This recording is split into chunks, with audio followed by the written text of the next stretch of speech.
如果你平時咧好中意飲湯，但係又唔想煲老火湯飲咧，咁你就一定要試下呢個鹹蛋白菜湯啦。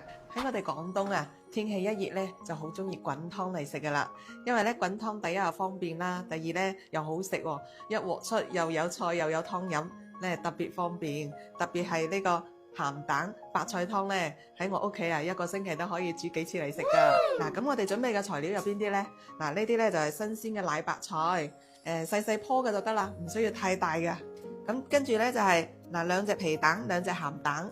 咁咧等陣呢啲鹹蛋同皮蛋都要處理一下嘅。咁咧就有幾粒呢個瑤柱就得噶啦。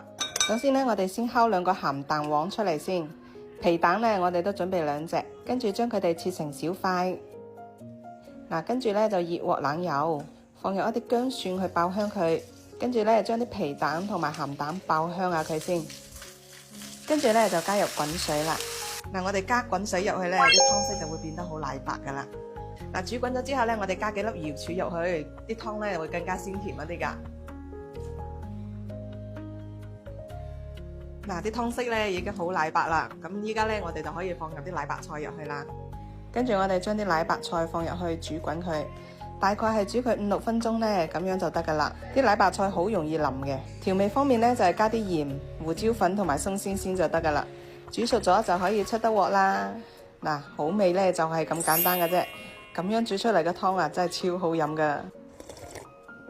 哇，好飲啊！又鮮又甜，清清爽爽咁樣。如果你咧唔想煲老火湯嘅話，你就好似我咁樣滾個青菜湯。